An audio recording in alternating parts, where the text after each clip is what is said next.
Kai Novak knew all about the unspoken rules of Dry 7. The remote space station was officially called Deep Space Service Junction 7 Dry. But nobody had time for that mouthful. Like everything else in this forgotten corner of space, names got worn down to their practical essence. Dry 7 clung to the edge of charted space, a waypoint for private vessels and the occasional military transport that needed emergency repairs. The station resembled a massive metallic starfish, its 5 arms extending from a central hub like reaching fingers. Each arm housed different services: commerce, residential, administrative, docking, and maintenance. The maintenance arm was Kai's domain. At 32, he'd spent the last 7 years as one of Dry 7's most sought-after independent ship mechanics. Not that there was much competition. Kai ran his hand through his perpetually oil-stained dark hair as he finished diagnostics on an Arcturus-class freighter. The captain had complained about power fluctuations during jump sequences, but the problem was depressingly mundane: a loose connection in the quantum field stabilizer. "That'll be 800 credits," Kai told the freighter's burly captain, who grunted in response. "Would have been 1,500 at any corporate facility. I'm giving you the independent contractor discount." The captain transferred the credits without comment. But Kai didn't mind. He wasn't here to make friends. His reputation as the best mechanic on Dry 7 didn't come from his charm, but from his uncanny ability to commune with machines. He understood their language in ways most engineers spent decades trying to master. As the captain lumbered away, Kai turned to his workbench, littered with precision tools, diagnostic tablets, and half-dismantled components. The day's final repair job had been straightforward, leaving him time to tinker with his personal project, modifying a salvaged pulse disruptor into a more efficient power source for his quarters. Station power was notoriously unreliable in the residential sections, and Kai preferred self-sufficiency to complaining to station management. Another unspoken rule of Dry 7: fix your own problems. He was so absorbed in the delicate calibration that he didn't notice the approach of soft footsteps until a gentle voice spoke from behind him. "Your light has been on past station midnight 3 cycles in a row. Novak." Kai didn't need to turn around to recognize the voice. It belonged to Lyra, one of the few non-humans who worked on the station officially. He pivoted slowly on his stool, setting down the microdissector. Lyra stood in the doorway, her silver-blue skin catching the harsh workshop lights in a way that made her seem to glow from within. Her species, Varia, if he remembered correctly, were rare in this sector, but unmistakable. She was humanoid in general form, with 2 arms, 2 legs, and a head. But the similarities ended there. Her skin had a metallic sheen that shifted between blue and silver depending on the light.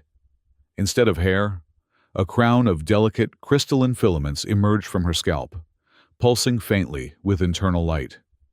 Her eyes were entirely silver, with no visible pupils, yet somehow expressive. Kai had seen her around the station, usually in the medical bay where she worked as some kind of assistant. They'd never spoken directly, but on a station with only 800 permanent residents, everyone knew everyone else, at least by sight. "Station regulations are a minimum of 6 hours darkness for all residential units," she continued, crossing her arms. The movement caused the silver patterns on her skin, whether tattoos or natural markings. Kai couldn't tell, to ripple in hypnotic waves.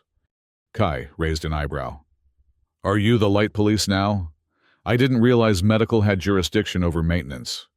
"We have jurisdiction over the health of all station residents," she replied, a hint of amusement in her melodic voice. "Sleep deprivation leads to accidents. Accidents lead to injuries. Injuries lead to my department." "Well, I appreciate the concern, but I've operated on less sleep in worse conditions," Kai said, turning back to his work.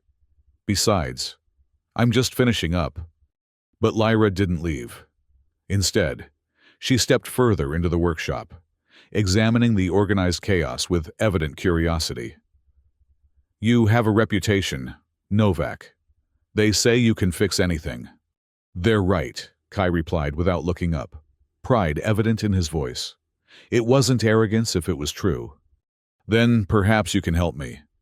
I need something repaired, but it's unconventional. That caught his attention. Kai looked up, intrigued despite himself.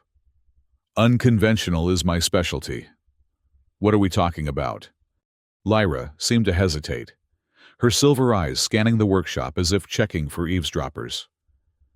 Not here. It's sensitive. Could you come to Medical Bay 3 tomorrow, during the quiet shift? Kai frowned. I don't make house calls. Bring it here, and I'll take a look. It can't be moved, she insisted. Please. I can pay well. Something in her tone made Kai pause. There was urgency there, maybe even a trace of fear. Against his better judgment, he found himself curious. Medical Bay 3, quiet shift. That's Cycle Dawn, right? I'll be there. But this better be worth my time. Relief washed over her features. Thank you. It will be. She turned to leave, but paused at the doorway. And Novak? Perhaps consider actual sleep before then. Your human physiology requires it. Before he could formulate a suitably sarcastic response, she was gone, leaving only a faint, pleasant scent in her wake, something like ozone and cinnamon. Kai shook his head and returned to his work. The interaction had been strange, but strange was the baseline on Dry 7. You didn't end up working on a remote space station if you were looking for normal. He worked for another hour before finally acknowledging the fatigue creeping into his movements. Maybe the alien had a point about sleep. He began shutting down his equipment, his mind still puzzling over what Lyra could possibly need, fixed in Medical Bay 3 that was too sensitive to discuss openly. The walk back to his quarters took him through the central hub, a vast rotunda where all 5 arms of the station connected. During peak hours, the hub buzzed with activity, merchants hawking exotic goods, station personnel rushing between assignments, travelers waiting for connections. At this late hour, however, it was nearly deserted, the automated cleaning drones the only movement in the cavernous space. Kai cut across the hub, his footsteps echoing in the emptiness. He was halfway to the residential arm when he noticed a small group gathered near one of the information terminals. As he drew closer, he recognized Captain Sarn, head of station security, speaking intently to 3 of his officers. Kai instinctively slowed his pace. Sarn was trouble even by Dry 7 standards, a former military man with a chip on his shoulder the size of a small moon, and a particular dislike for independent contractors who operated outside his direct authority. He kept his head down, hoping to pass unnoticed. But Sarn's sharp eyes caught the movement. Novak, the security chief called out, his voice cutting through the quiet. Out late, aren't we? Kai stopped, fixing a neutral expression on his face. Just heading home from work, Captain. Someone's got to keep the ships running while you keep us all safe. Sarn's thin lips twitched, not quite forming a smile. Indeed. Speaking of safety, we've had reports of unauthorized modifications to station equipment. You wouldn't know anything about that, would you? Can't say that I do, Kai replied evenly. But if any of your equipment needs proper fixing, rather than unauthorized modifications, you know where to find me. One of the security officers snickered, earning a sharp glare from Sarn. Just remember, Novak, everything on this station falls under my jurisdiction. Everything. Sarn's eyes narrowed. Including activities in restricted areas. Kai maintained his poker face, though he wondered if Sarn somehow knew about his upcoming meeting with Lyra. Noted, Captain. If I see anyone sneaking into restricted areas, you'll be the first to know. Without waiting for a response, Kai continued toward the residential arm. He could feel Sarn's eyes boring into his back until he rounded the corner. His quarters were located in the outermost section of the residential arm, cheaper than the inner sections, but with the advantage of a small viewport. The room was spartanly furnished, A sleep pod, a compact kitchenette, a workspace dominated by half-finished projects, and his pride and joy, a vintage Martian leather chair he'd won in a card game from a smuggler 3 years ago.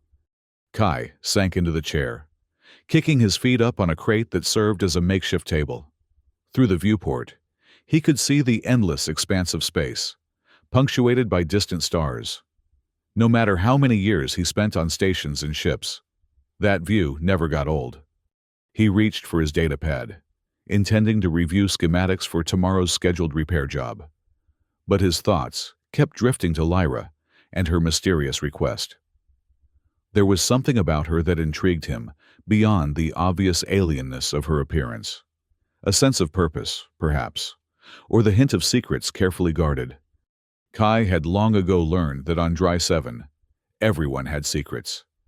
It was practically the station motto: mind your business, or someone else will mind it for you. Whatever Lyra was involved in, it would likely mean trouble. And yet, as he finally climbed into his sleep pod and set the cycle dawn alarm, he couldn't deny a flutter of anticipation. Trouble, after all, was often where the most interesting opportunities hid. Cycle dawn arrived with the artificial brightening of corridor lights and the subtle shift in air circulation that marked the beginning of a new station day. Kai woke before his alarm, his body accustomed to the rhythms of Dry 7 despite his irregular sleep habits. He performed his morning routine on autopilot: sonic shower, protein pack breakfast, equipment check, all while mentally reviewing what he knew about Medical Bay 3. It was one of the smaller medical facilities, located near the junction of the administrative and residential arms. Unlike the main medical center in the hub, Bay 3 specialized in non-human treatments and research. It made sense that Lyra would work there, given her species, but it wasn't a place Kai had ever had reason to visit. He made his way through the gradually awakening station, nodding to the few early risers he passed. Most were maintenance crew like himself, starting their shifts before the general population filled the corridors. He took a circuitous route to avoid the main thoroughfares, not wanting to run into any potential clients who might delay him with urgent repair requests. Medical Bay 3 was marked with both standard human script and several alien writing systems. The entrance was unassuming, a simple sliding door with a biometric scanner. Kai hesitated, unsure if his credentials would grant him access to this specialized facility. Before he could decide whether to announce himself, the door slid open, revealing Lyra. Today, she wore the standard medical uniform, a gray jumpsuit with blue piping. But somehow, the utilitarian outfit only enhanced her otherworldly elegance. "You came," she said, a note of surprise in her voice. "I said I would," Kai replied with a shrug. "I'm curious what's so important and secretive that you couldn't bring it to my workshop." Lyra glanced both ways down the corridor before motioning him inside. "Quickly, please!" The interior of Medical Bay 3 was unlike any medical facility Kai had seen before. Instead of the harsh white lighting and sterile surfaces of human medical bays, this space was bathed in a soft, amber glow. The air carried a complex mixture of scents: herbal, metallic, and something undefinably alien. Various medical equipment lined the walls, some recognizable, others completely foreign in design. "This way," Lyra said, leading him past examination rooms toward a secured door at the far end of the bay. She placed her palm on a scanner, and the door whispered open. The room beyond was small and appeared to be a personal laboratory. Specimens in preservation fluid lined one wall, while complex holographic diagrams hovered above a central workstation. In the corner, a containment unit hummed softly, its contents obscured by frosted glass. "So what exactly am I fixing?" Kai asked, surveying the room for anything obviously broken or in need of repair. Lyra secured the door behind them and took a deep breath. "First, I need your word that what I show you doesn't leave this room. Can you promise that?" Kai crossed his arms. "Depends on what it is. I don't get involved in anything illegal." A small smile crossed Lyra's face. Technically, it's not illegal. Just discouraged by station authorities. That's not exactly reassuring. Please, Kai. I wouldn't ask if it wasn't important. It was the first time she'd used his first name, and something about the way she said it made his resolve waver. After a moment's consideration, he nodded. Fine. Show me what needs fixing, and I'll decide then. Relief washed over Lyra's features. She moved to the containment unit and entered a complex sequence on its control panel. The frosted glass cleared, revealing what appeared to be a small terrarium. Inside, floating in a nutrient bath, was what looked like a plant, if plants were made of crystalline structures that pulsed with inner light, similar to the filaments on Lyra's head. This is a Varia life crystal, Lyra explained, her voice taking on a reverent quality. It's part of my people. Each Varian grows one during our lifetime. They store our genetic memory, our collective knowledge. They're also the source of our healing abilities. Kai stepped closer, fascinated despite himself. The crystal formations seemed to respond to his proximity, pulsing more rapidly. It's beautiful, he admitted, but I don't see what needs fixing. Lyra's expression grew troubled. The environmental regulator is failing. The crystal requires very specific conditions to remain viable: temperature, humidity, nutrient composition, electromagnetic field strength. The regulator maintains these conditions. But it's an old model, and parts are difficult to find in this sector. Kai examined the base of the containment unit, immediately spotting the regulator she referred to. It was indeed an outdated model, at least 20 years old. Why not just requisition a new one through official channels? Lyra's silence was answer enough. After a moment, she said, "The station administration doesn't officially recognize the importance of Varian biological materials. They classify them as non-essential alien cultural artifacts. Any requisition would be denied, and worse, it would draw attention." "Attention from who, Sarn?" She nodded grimly. "Captain Sarn has made it clear that he believes non-human biological research should be strictly regulated. He's been looking for excuses to restrict our activities further." Kai whistled low. "So that's why all the secrecy. You're worried Sarn would confiscate your crystal thing if he knew about it." "It's more than just a crystal thing," Lyra said, a flash of irritation crossing her features. "It's a living extension of my people. And yes, Sarn would likely seize it for security evaluation, which would kill it." Kai studied the regulator more closely. It was a relatively simple device, despite its specialized function. The problem was obvious: corrosion on several key connection points, and a hairline fracture in the primary control board. "I can fix this," he said finally, "but I'll need some parts from my workshop." Hope bloomed on Lyra's face. "You will, thank you." "Don't thank me yet. I need to get the parts without raising suspicion, and I'll need to come back here to install them." He thought for a moment. "Do you have access to the maintenance corridors from this bay?" "Yes, through the storage room. Why?" "I'll bring what I need through the maintenance corridors tonight. Less chance of running into Sarn or his goons that way." Lyra nodded eagerly. "That would work perfectly. When can you return?" "Give me until end of quiet shift. I'll be here." Kai took one last look at the crystal, which seemed to pulse in rhythm with Lyra's breathing. "In the meantime, is there anything you can do to stabilize it?" "I can enter restorative trance with it, share my energy temporarily," she said. "It won't fix the problem, but it will buy time." Whatever that meant, Kai decided not to ask for details. The less he knew about alien biology, the better. "All right then. I'd better get going before someone wonders why a ship mechanic is hanging around Medical Bay 3. Lyra walked him to the door, checking the corridor before letting him exit.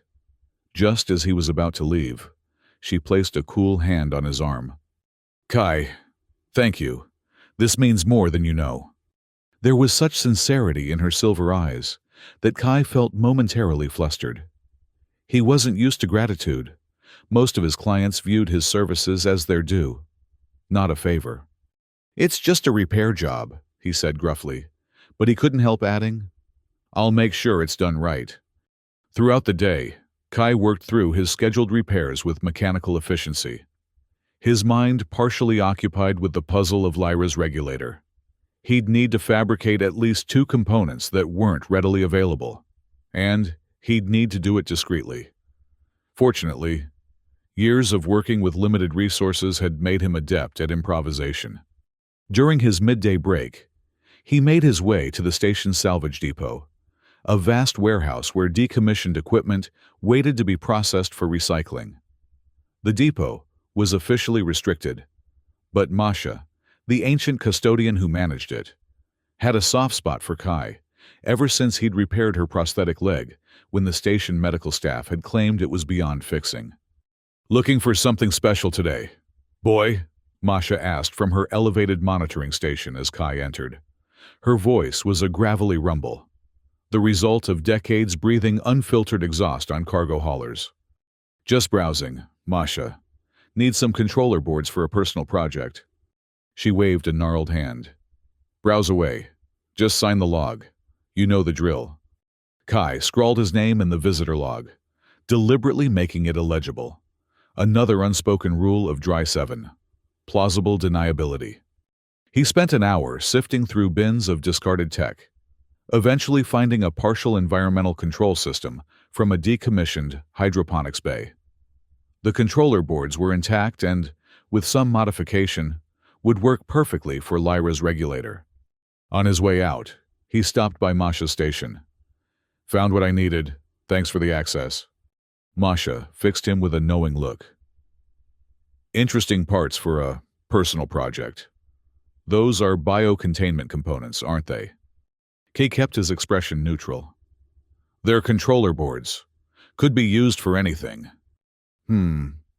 Masha leaned closer, lowering her voice. "Watch yourself, boy. Sarn's been sniffing around the depot logs lately. Says he's doing a security audit." "I appreciate the warning," Kai said, suddenly concerned. If Sarn was checking the depot logs, he might be casting a wider net than usual.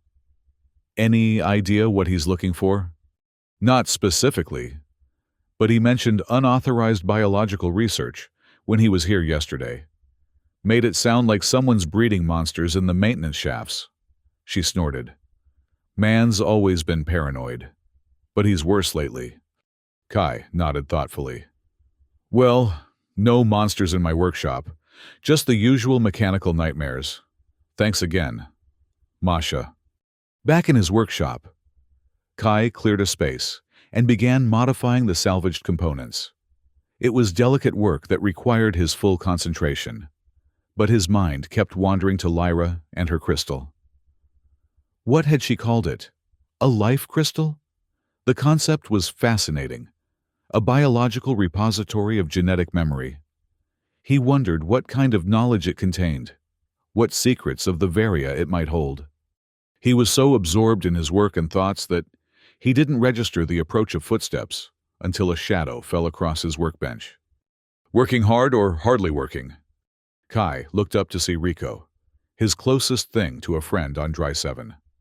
The station's communications specialist was a compact woman with a perpetual smirk and a reputation for knowing everyone's business before they did themselves. "Bit of both," Kai replied, casually sliding a component under a rag. "What brings you to my humble establishment?" Rico perched on the edge of his workbench, ignoring his scowl at the intrusion. "Information, as always. Thought you might want to know that Captain Tightass has been asking questions about you." Kai's hands stilled. "What kind of questions?" "The usual suspicious garbage. Who you've been talking to, what parts you've been requisitioning. Oh, and specifically if you've had any contact with non-human medical staff." That last bit sent a chill down Kai's spine. "Why would he ask that?" Rico shrugged.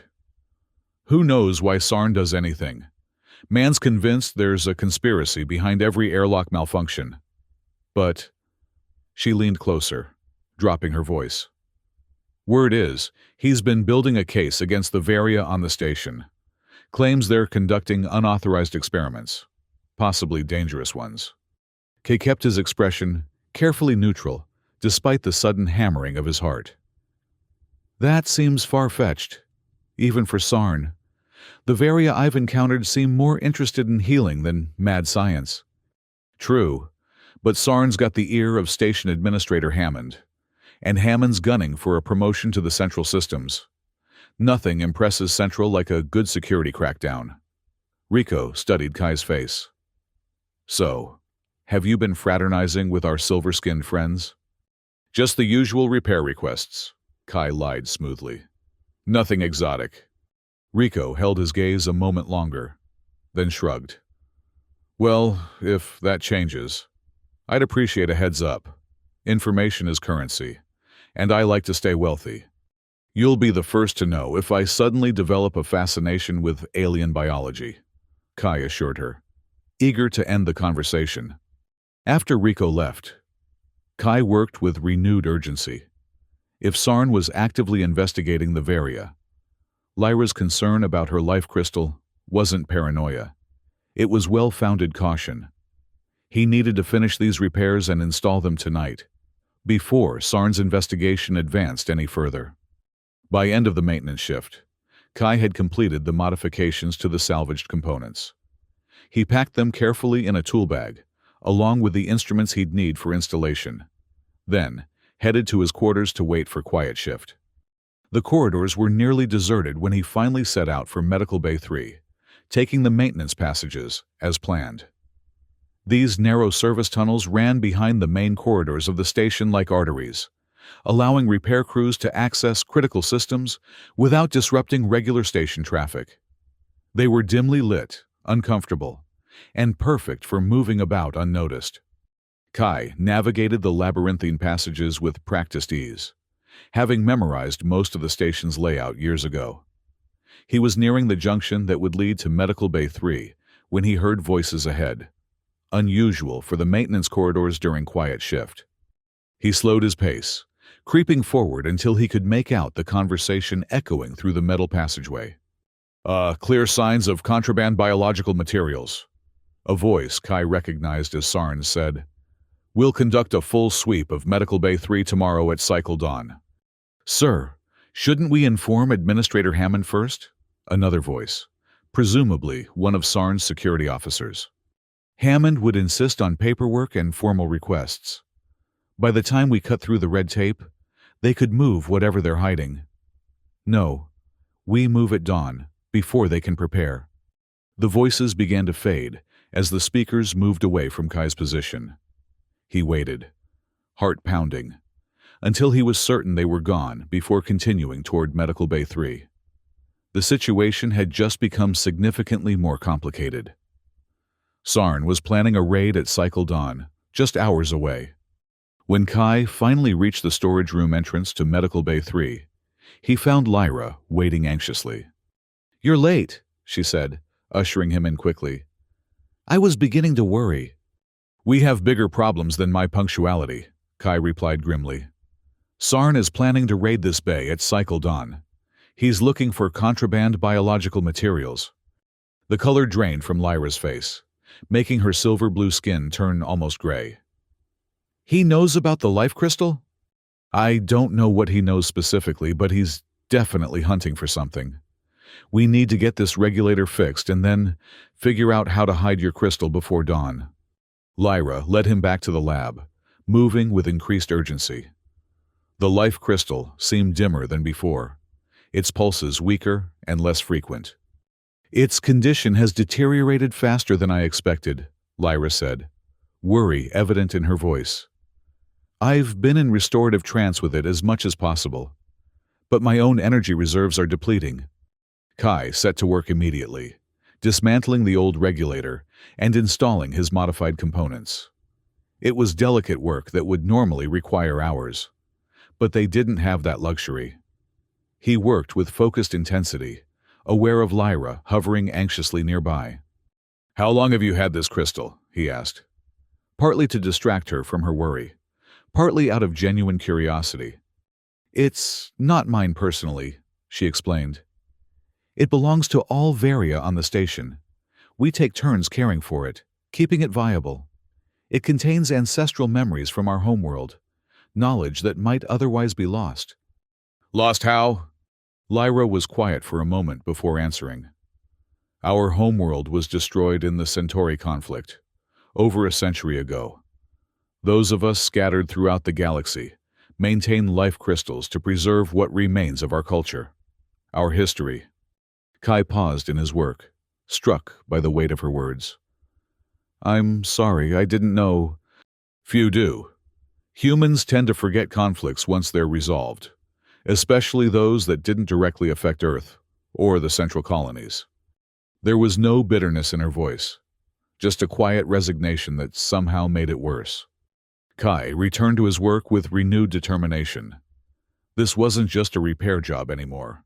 It was preservation of something irreplaceable. After nearly an hour of painstaking adjustments, Kai connected the final circuit. The regulator hummed to life, its diagnostic panel showing stable readings across all parameters. It's working, he announced, relief evident in his voice. The environmental conditions should stabilize now.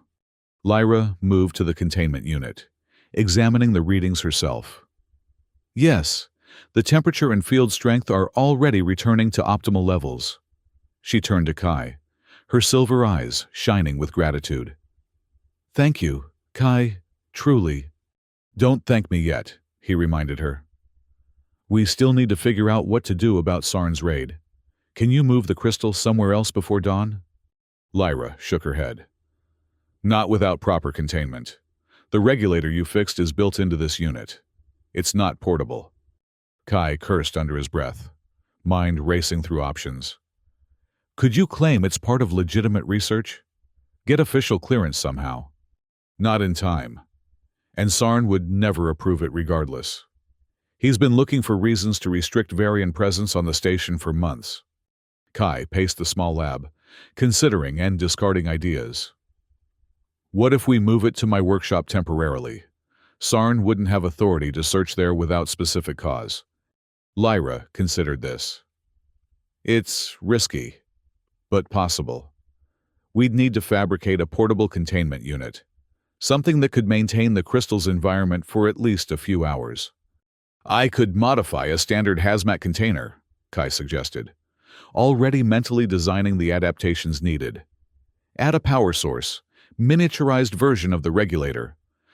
We would need to move quickly, Lyra said, checking the time display. Dawn is only 4 hours away. They set to work immediately. Lyra, gathering the necessary medical components, while Kai began modifying a hazmat container from the bay's emergency supplies. They worked in focused silence, the urgency of their task hanging over them like a cloud. As Kai was finalizing the portable containment unit, he accidentally brushed against a sharp edge on the container's interior frame. The metal sliced into his forearm, drawing a jagged line of blood. Damn it, he hissed, pulling back his arm. Lyra was at his side instantly. Let me see. Before Kai could protest, she had taken his arm in her cool hands, examining the wound with professional detachment. The cut wasn't deep, but it was long, stretching from his wrist halfway to his elbow. It needs cleaning, she said, reaching for a medical swab. It's fine, Kai insisted. Just a scratch. We don't have time for... His words died in his throat as Lyra leaned down and, without warning, ran her tongue along the length of the cut. The sensation was shocking, cool, and slightly electric, like being touched by a mild current. Kai froze, too stunned to pull away. Lyra straightened, seeming unaware of his shock. There, that should prevent infection. Varian saliva contains powerful antimicrobial agents. Kai stared at her, then at his arm. Where the cut had been, the skin was already knitting together, the pain receding to a distant tingle. What did you just do? He managed. Lyra blinked. Then understanding dawned on her face. Oh, I apologize. I forgot that humans don't... I should have explained first. Varian healing enzymes work through direct application. Our saliva is the most efficient delivery method. You mean you just healed me with your tongue? Accelerated your natural healing process. Yes. She seemed suddenly self-conscious. I realize now that might seem strange by human standards. Strange doesn't begin to cover it, Kai muttered, examining his arm, where only a faint pink line remained of the cut. Is this normal for your people? I mean, it's a basic medical technique among varia, Lyra explained. The healing enzymes in our secretions can repair minor tissue damage in most carbon-based species. It's actually why many of us work in medical fields across the galaxy. Kai shook his head in amazement. That's quite a talent. It's not talent. It's biology, Lyra corrected gently. And it's connected to the life crystal. The knowledge of how to focus the enzymes, how to direct the healing, that comes from the ancestral memories stored in the crystal. This new information added another layer to the urgency of their task. They weren't just preserving cultural artifacts, they were protecting the source of the various healing abilities. With renewed focus, they completed the portable containment unit. It wasn't elegant, but Kai's calculations suggested it would maintain the necessary environment for at least 6 hours, enough time to hide the crystal until they could develop a more permanent solution. Now comes the tricky part, Kai said as they prepared to transfer the life crystal. Getting this to my workshop without being seen. Lyra hesitated. Perhaps I should carry it. If we're caught, you could claim ignorance. No offense, but you'd attract more attention in the maintenance corridors than I would, Kai pointed out. And if Sarn's people are watching anyone, they're watching the Varia. After some debate, they agreed that Kai would transport the crystal, while Lyra created a diversion by reporting a medical emergency in another section of the station, one that would require security's attention. The transfer of the crystal was nerve-wracking. The delicate formations seemed almost reluctant to leave their original containment, clinging to the nutrient bath with crystalline tendrils. With Lyra's guidance, Kai carefully coaxed the crystal into the portable unit, watching anxiously as the environmental readings stabilized. It's accepting the new environment, Lyra said with relief. But we should move quickly. The portable unit isn't as precise as the original containment. They synchronized their chronometers. Lyra would trigger the diversion in 15 minutes, giving Kai time to reach the main junction of the maintenance corridors. From there, it was a straight path to his workshop, assuming he encountered no complications. As Kai prepared to leave, Lyra placed a hand on his arm, the same one she had healed earlier. Be careful, Kai. The crystal is more than just important to us. It's part of us. If it were to be damaged, I'll protect it, Kai promised, surprised by how much he meant it. See you on the other side. The journey through the maintenance corridors was tense, but uneventful. Kai moved swiftly, but carefully. The portable containment unit secured in a modified tool bag. He could feel a slight vibration from the unit, as if the crystal inside was responding to the movement.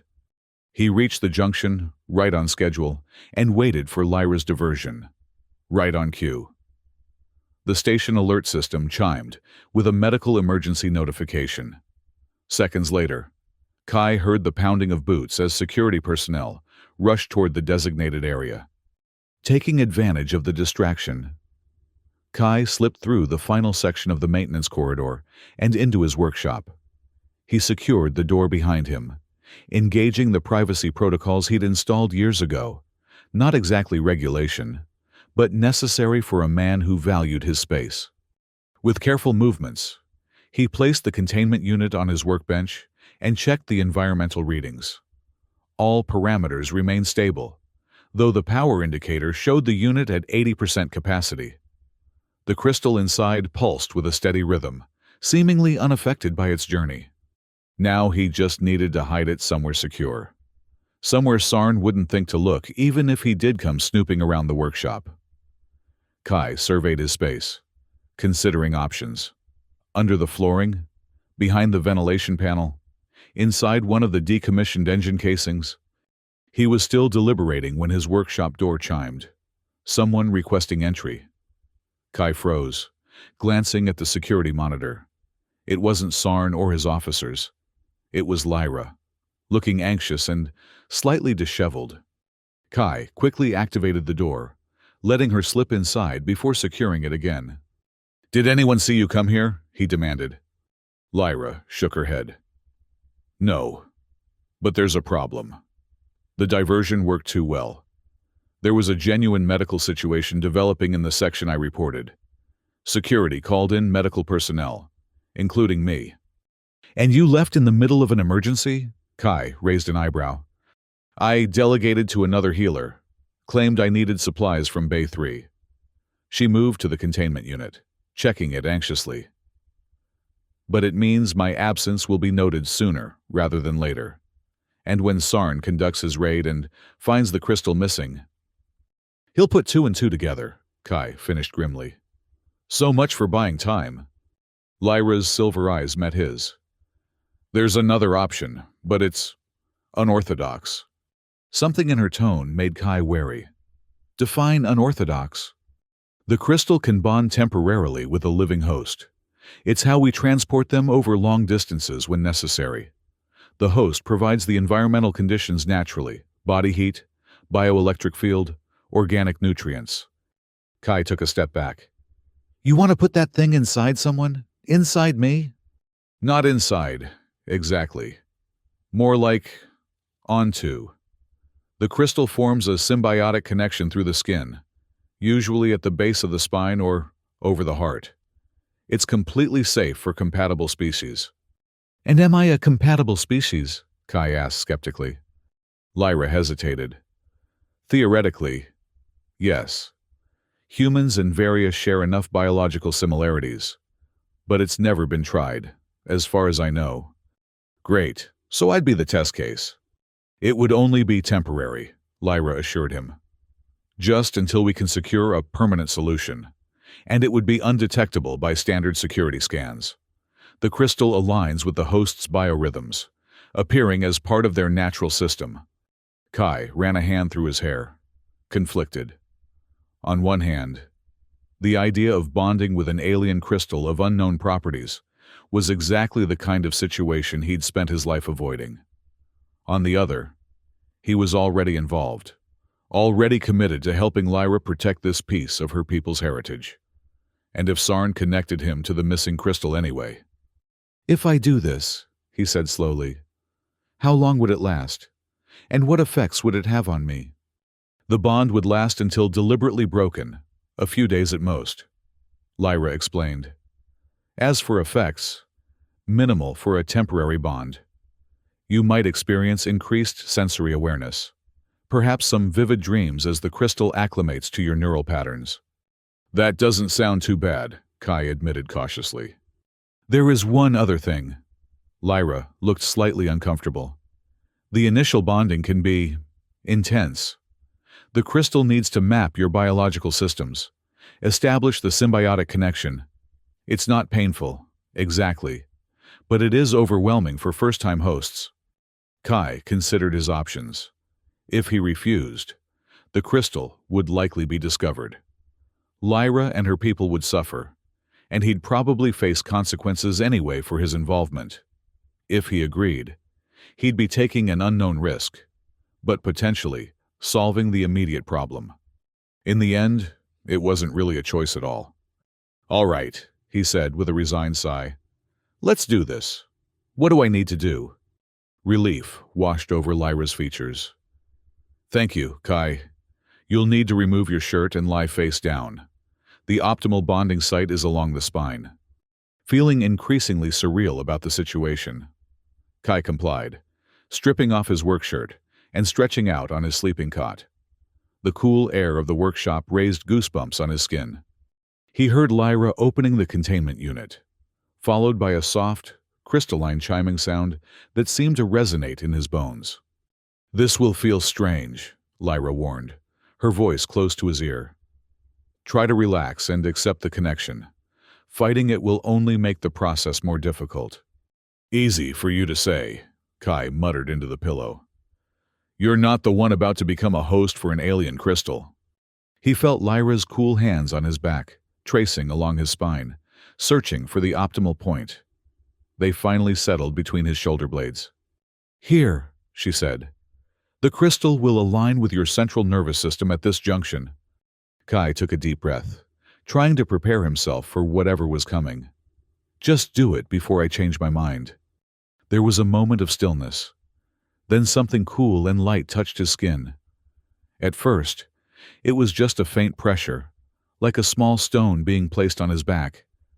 Then, the sensation changed dramatically. The crystal seemed to liquefy, spreading across his skin in cool rivulets that traced patterns across his back. Each point of contact sent tiny electrical pulses through his nerves. Not painful, but intensely strange. Kai gasped as the sensation penetrated deeper, seeming to touch his spine, his ribs, his lungs. Colors exploded behind his closed eyelids: silver, blue, purple. Colors he had no names for. His ears filled with a crystalline ringing that resolved into something like music, or perhaps language, just beyond his comprehension. Time lost meaning. He might have lain there for minutes or hours as the crystal mapped his body, established connections, synchronized with his biorhythms. Gradually, the overwhelming sensations faded, settling into a gentle hum at the edge of his awareness.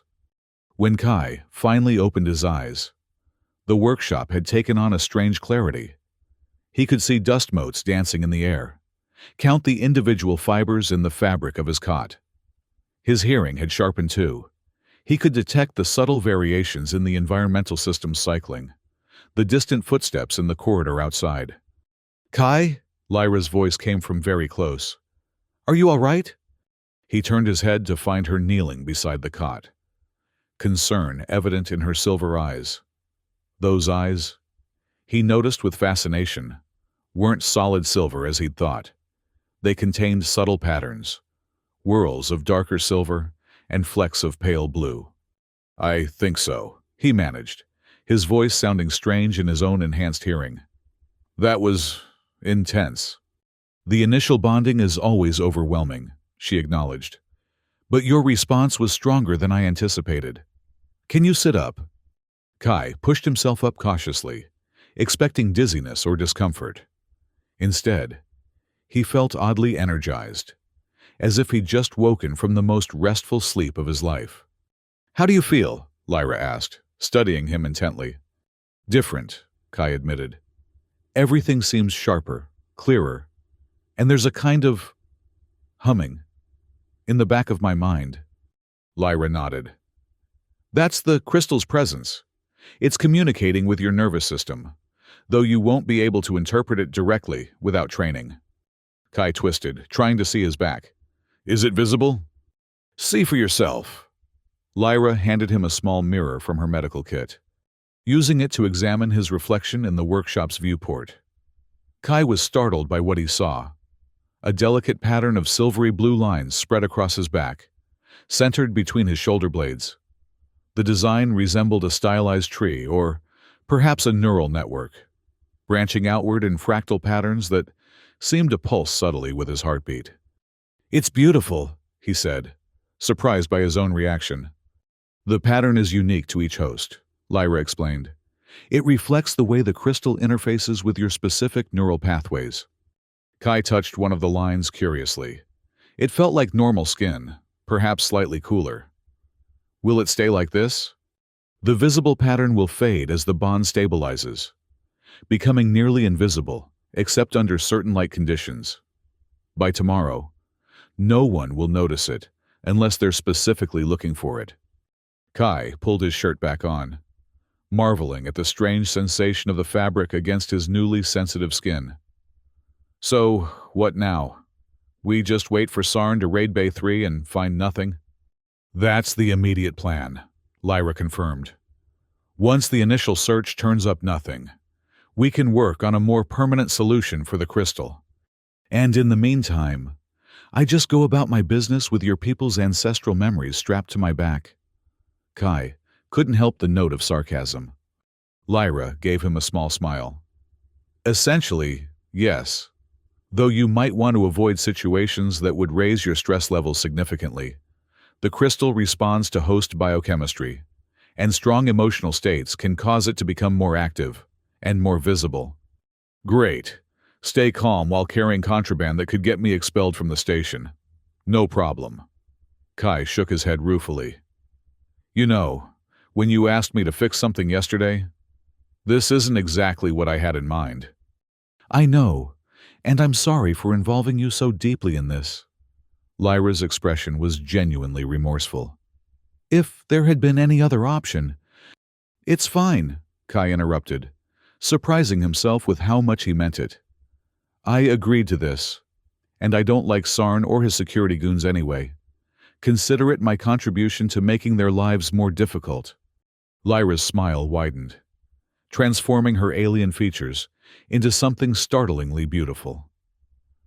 Then I should return to my duties before my absence raises more questions. Will you be all right on your own? I've been on my own most of my life, Kai replied with a shrug. A little alien symbiote won't change that. The crystal isn't sentient, exactly, Lyra corrected. But it does respond to its host. Don't be surprised if you experience some unusual dreams or memories. It's just the crystal's stored information resonating with your consciousness. With that cryptic warning, she left, slipping out of the workshop as quietly as she'd arrived. Kai stood alone in the suddenly quiet space, acutely aware of the gentle hum of the crystal along his spine. What had he gotten himself into?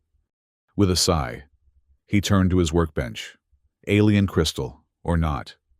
He still had repairs scheduled for the day. Life on Dry 7 continued, and he'd need to maintain his normal routine to avoid suspicion. But as he reached for his tools, he couldn't shake the feeling that nothing about his life would be normal again. The next day began like any other, with Kai waking to the station's artificial dawn. The difference was the dreams that had filled his sleep, vivid images of a world he'd never seen, with twin suns hanging in a lavender sky above forests of crystalline trees. He'd wandered those forests as if searching for something, guided by voices speaking in a language he didn't understand, but somehow comprehended on a deeper level.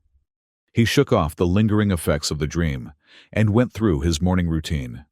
As he showered, he examined his back in the small mirror of his washroom. Just as Lyra had predicted, the silvery pattern had faded considerably, now appearing as faint lines, just a shade lighter than his natural skin tone. Unless someone was looking specifically for it, the pattern would pass unnoticed. The heightened sensory awareness remained. However, as Kai made his way to his workshop, he found himself noticing details he'd previously overlooked: the subtle variations in the station's recycled air, the different cadences of fellow residents' footsteps, the almost imperceptible vibration of the station's core systems through the deck plates. It was distracting, but not unpleasant. The crystal's hum had settled into a background awareness, like the sound of his own breathing, present but not intrusive. He was halfway to his workshop when his comm unit chimed with an incoming message. It was from Rico, text only. Heads up, Sarn conducted raid on Medbay 3 at dawn. Found nothing, not happy about it. Asking questions about missing biological artifact. Watch your back. Kai felt a surge of satisfaction, quickly tempered by caution. Sarn wasn't the type to give up easily when he thought he was onto something. Sure enough, Kai had barely settled into his morning work when his workshop door chimed. The security monitor showed Captain Sarn himself, accompanied by 2 officers.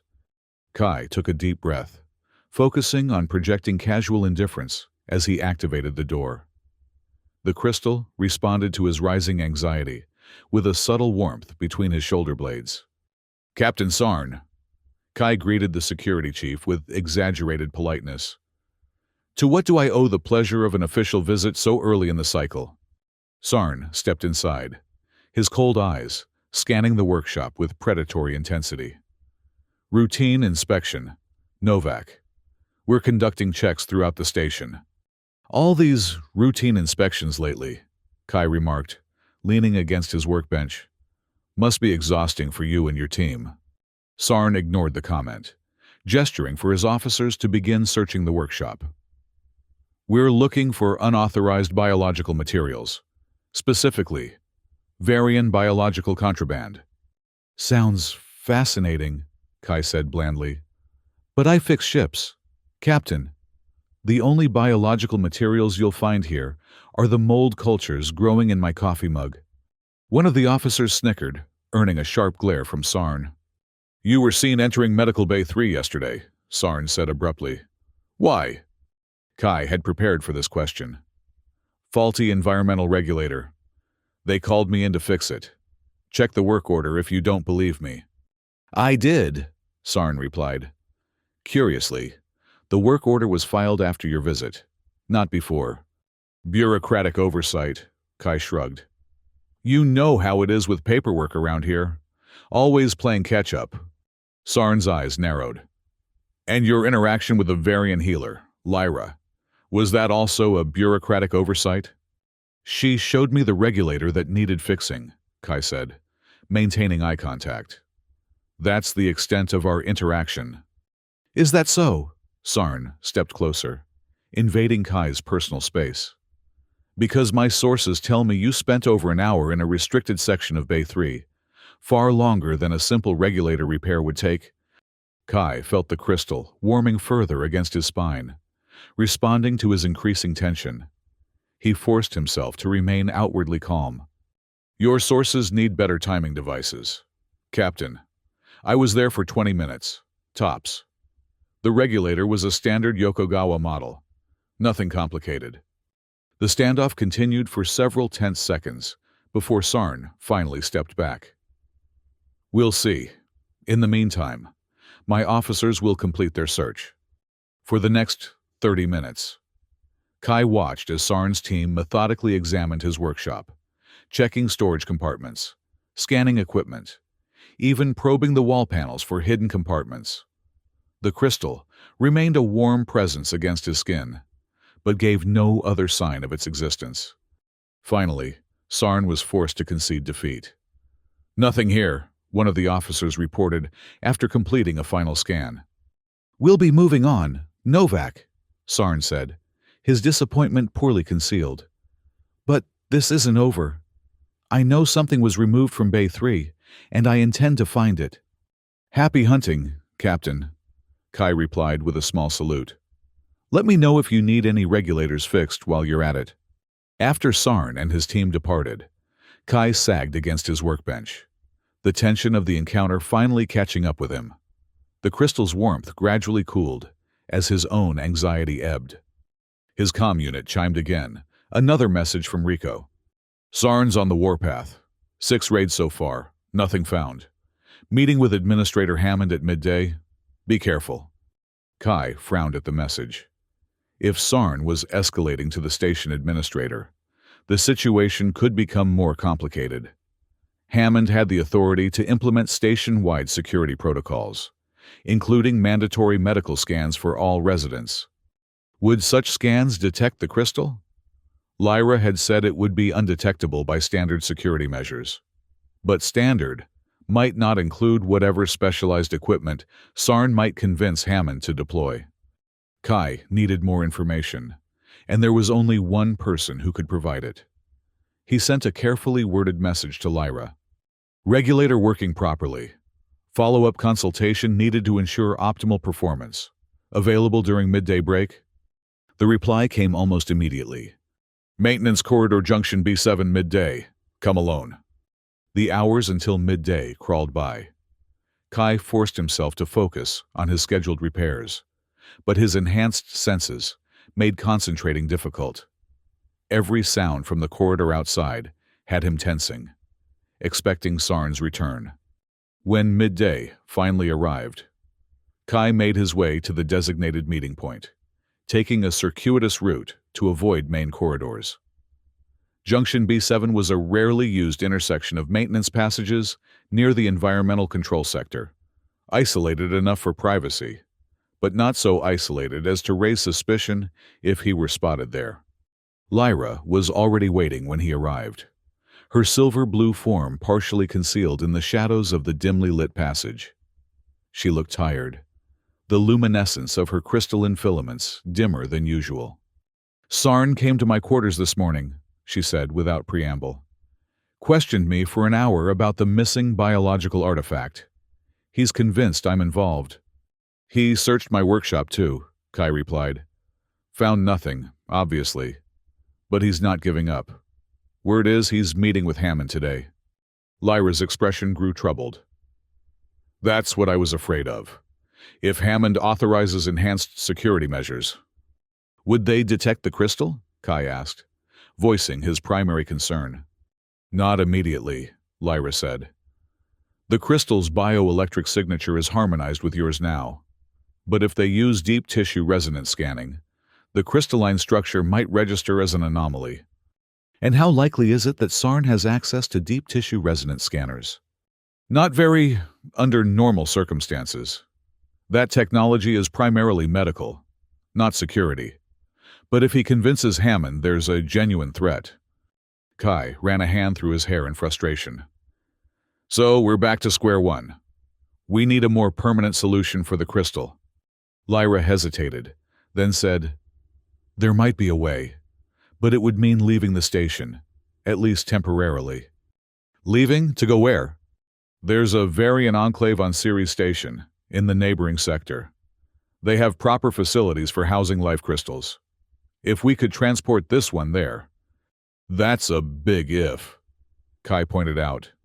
Dry 7 isn't exactly a commercial hub. The next transport to Ceres isn't scheduled for weeks. "I know," Lyra admitted. "But there's another option. There are other Varia here on Dry 7, not just those working officially in medical. Some have alternative living arrangements." Kai raised an eyebrow. "You're talking about the lower levels, the unofficial areas." Dry 7, like most stations its size, had developed a shadow community in its lowest levels, maintenance areas and abandoned sections that had been repurposed as living quarters for those who preferred to avoid official attention. Station security generally left these areas alone, as long as they caused no problems that reached the upper levels. "Yes," Lyra confirmed. "There's a small Varian community there. They might have means of contacting Ceres, perhaps even arranging transport. And you're only mentioning this now because..." Lyra looked uncomfortable. "Relations between the official Varian staff and those in the lower levels are complicated. Many fled there during previous security crackdowns.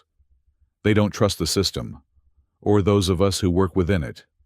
But they might help if it means protecting a life crystal," Kai guessed.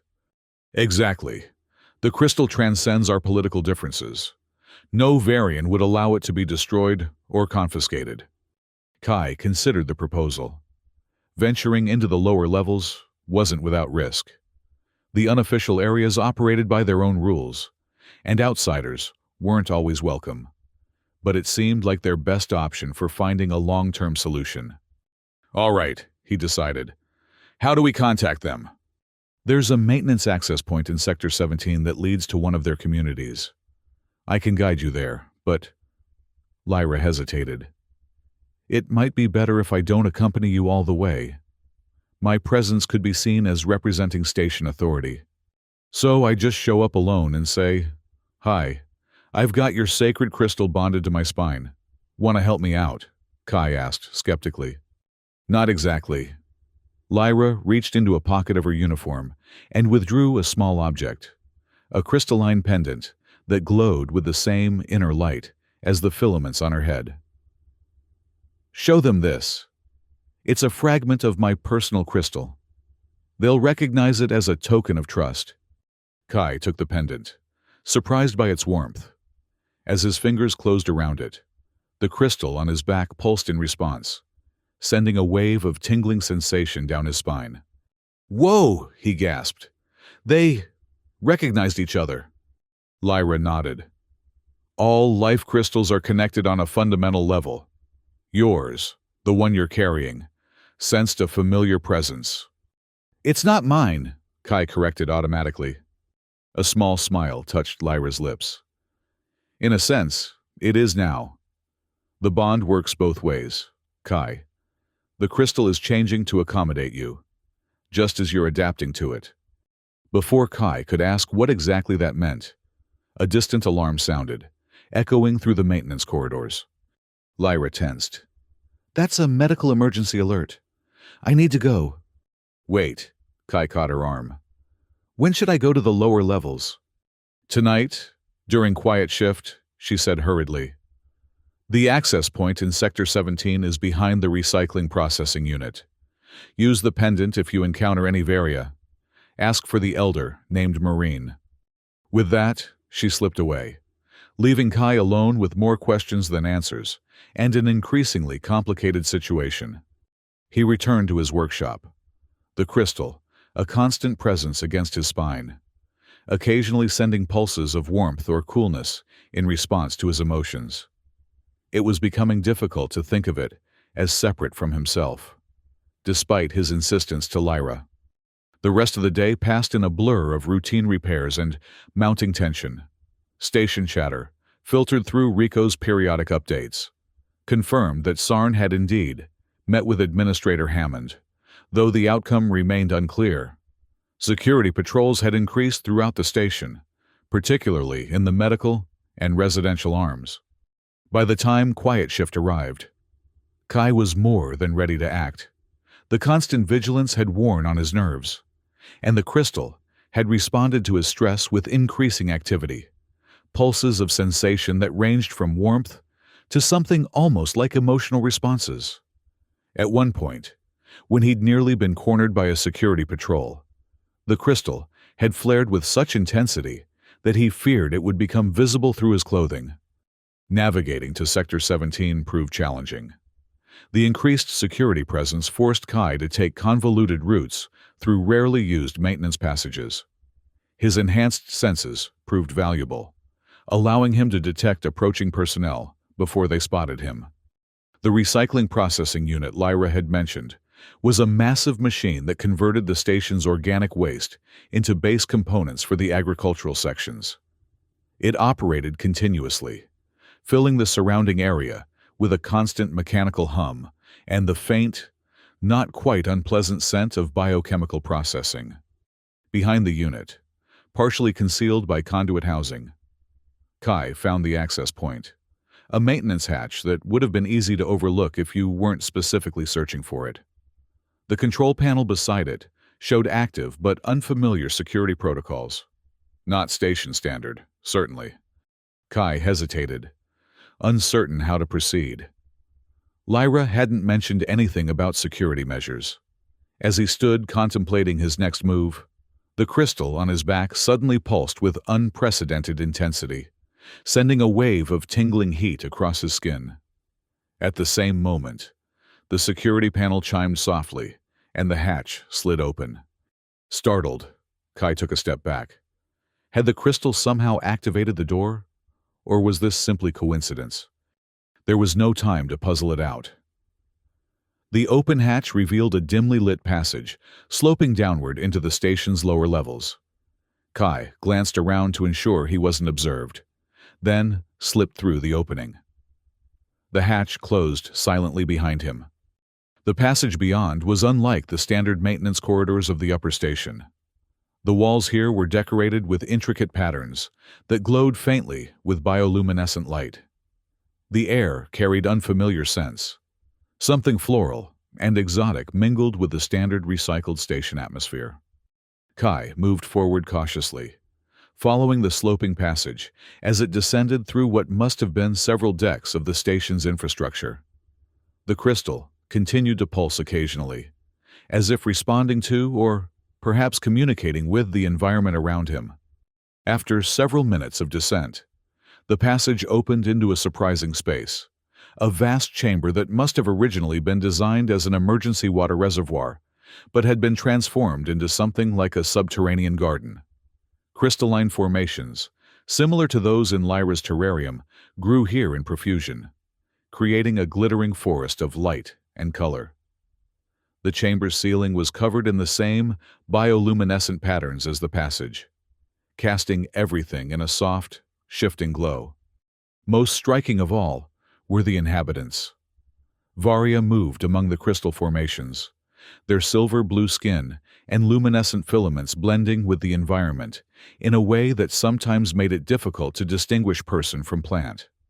Some wore simple robes of iridescent fabric, while others were adorned only with intricate patterns of additional bioluminescence across their skin. Kai had taken only a few steps into this alien landscape when he found himself surrounded by several Varia, their expressions guarded and postures defensive. "Human," one of them said, the universal translator in Kai's comm unit, rendering the Varian language into standard. "You trespass in Variantry. Explain your presence." Kai slowly reached into his pocket and withdrew Lyra's pendant, holding it up so the crystal caught the ambient light. "I was sent by Lyra. I seek the elder named Marine." The reaction was immediate. The Varia exchanged glances, their hostility giving way to something like cautious curiosity.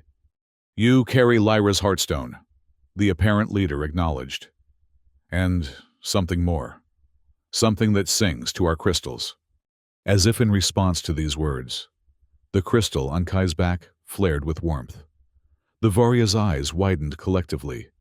"You bear a life crystal," another said, voice filled with wonder. "A human, bonded to our ancestral memory."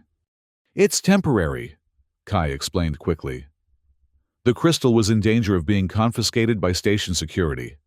Lyra helped me bond with it to keep it safe until we could find a more permanent solution." The leader studied him intently, silver eyes seeming to look through him rather than at him. "I am Marine. Lyra has spoken of you in her communications." That was news to Kai. "She has?" "Indeed. She believes you are trustworthy, despite your species. A rare judgment from one of our kind." Kai wasn't sure whether to be flattered or offended. "Look, I'm just trying to help protect the crystal. Lyra thought you might know a way to transport it to the Varian Enclave on Ceres Station." Marine gestured for the others to step back, then approached Kai directly. She was older than Lyra, the crystalline filaments on her head longer and more elaborate, with deeper blue hues interspersed among the silver. "The situation is more complex than you understand, human. May I examine the bond? It will not harm you." Kai hesitated, then nodded. Marine moved behind him and placed her hands on his shoulders, her touch cool through the fabric of his shirt. He felt a subtle vibration where her fingers made contact, and the crystal responded with a corresponding pulse. "Extraordinary," Marine murmured. "The bond is unusually strong for a non-Varian host. The crystal has integrated deeply with your nervous system." "Is that bad?" Kai asked, suddenly concerned. "Not bad. Unexpected." Marine moved to face him again. "The crystal has recognized something in you that makes you compatible beyond the norm. Have you experienced unusual sensations, dreams, memories that are not your own?" Kai thought of the vivid dreams of the crystalline forest, the voices speaking in the unknown language. "Yes, all of those." Marine exchanged meaningful looks with the other Varia. "Then it is as I suspected. You carry Varian genetic markers." "That's impossible," Kai protested. "I'm human, born on Mars colony, pure human lineage." "Perhaps not as pure as you believe," Marine suggested. "Varia and humans have crossed paths many times in the centuries since first contact. Occasionally, more than paths were crossed." The implication was clear, and Kai found himself struggling to process it. Could he have Varian ancestry? It seemed absurd. And yet, it would explain the unusual strength of his bond with the crystal, the vivid dreams, the heightened sensory awareness that had come so naturally to him. "Even if that were true," he said, pushing aside the existential questions for the moment, "it doesn't solve our immediate problem. Can you help transport the crystal to Ceres or not? Marine considered him thoughtfully. We have means of communication with our kin on Ceres. Yes. And there are occasionally unofficial transports between stations. But extracting the crystal from you may prove difficult, given the strength of the bond. Lyra said it was temporary, Kai reminded her. For a normal bond, yes. But yours has developed beyond the initial stage. The crystal has begun to adapt to your specific biology, and your system has started incorporating its structures. Breaking such a bond prematurely could damage both you and the crystal. This was not what Kai wanted to hear. So, what are you saying? I'm stuck with this thing? Not indefinitely, Marine assured him. But the bond must be dissolved gradually, through a specific ritual process. It would take several days of preparation, and would need to be performed by those with experience in such matters. Let me guess, on Ceres Station. Marine inclined her head. Their community includes elders with the necessary knowledge. Here, we have only what remains of our ancestral memories. She gestured to the crystalline forest around them. So I need to go to Ceres myself, Kai concluded, the implications sinking in. Leaving Dry 7 meant abandoning his business, his life, such as it was. When's the next unofficial transport? 3 days from now, Marine replied. But there is another concern. The crystal you carry is not merely any life crystal. It is what we call a keystone, a central repository that contains unique memories unavailable in other crystals. Its value to our people is immeasurable. Which is why Sarn wants it, Kai realized. Or at least, why he wants what it can do. Precisely. The healing capabilities you have witnessed are but a fraction of the crystal's potential. In the wrong hands, that knowledge could be weaponized, perverted from healing to harming. The crystal pulsed against Kai's spine, as if emphasizing the point. He felt a wave of protectiveness wash over him, surprising in its intensity. Whether from the crystal's influence or his own developing sense of responsibility, he couldn't tell. Then we need to keep it safe until the transport arrives, he said with determination. But I can't stay down here for 3 days. I have a workshop to run, and disappearing would only make Sarn more suspicious. Indeed, Marine agreed. You must maintain your normal routines, but you should return here each night during quiet shift. We can help stabilize the bond and teach you to control the crystal's more visible responses to your emotional states. It was a reasonable plan, if not an ideal one. Kai would have to be extremely careful for the next 3 days, avoiding Sarn and his security teams while giving no indication that anything was amiss. But with the Varia's help, it might just be possible. There is one more thing you should know, Marine added, her expression growing serious. As the bond strengthens, you may find yourself able to access some of the crystal's stored memories directly. This can be disorienting, even frightening, for those unprepared. If this happens, focus on your breath and remember that they are echoes, not your own experiences. Great, Kai muttered. Alien memories in my head. Anything else I should worry about? Marine's expression softened slightly. It is not all burden, human. The crystal offers gifts as well as responsibilities. The healing you experienced is just the beginning. With training, you could learn to direct that energy, perhaps even share it with others. Before Kai could respond to this intriguing possibility, a commotion erupted at the far side of the chamber. Several Varia rushed in, speaking rapidly in their native language. Marine listened intently, her expression growing troubled. What is it? Kai asked. What's happening? Marine turned to him, urgency in her silver eyes. Station security has begun implementing enhanced scanning protocols. They're moving methodically through each sector, using deep tissue resonance scanners. Kai's heart sank. Sarn convinced Hammond. Worse, Marine said grimly. They've detained Lyra for questioning. She was unable to provide a satisfactory explanation for the missing crystal. The news hit Kai like a physical blow. Lyra was in custody because of him, because she'd trusted him to protect the crystal.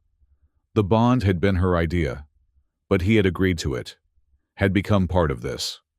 The crystal responded to his distress with a surge of heat that bordered on painful, spreading across his back and down his arms.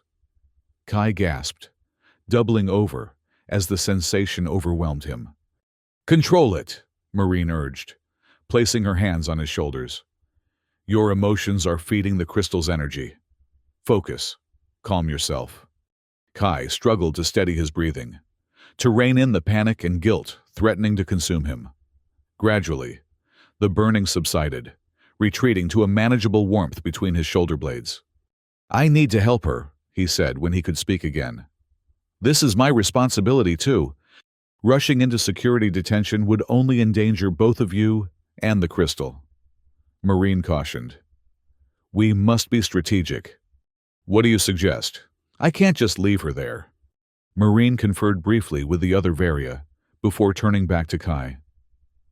"There is a way we might help, but it requires something from you. The crystal has already begun sharing its abilities with you. With our guidance, you might accelerate that process." "What abilities? The healing?" "Among others, the keystone contains knowledge of Varian mental techniques, ways to influence perception, to shield oneself from detection. With the proper focus, you could use these abilities to approach security without being identified." It sounded impossible, like something from the adventure sims Kai had enjoyed as a teenager. And yet, after everything he'd experienced in the past 2 days, he found himself willing to believe. "Teach me," he said simply.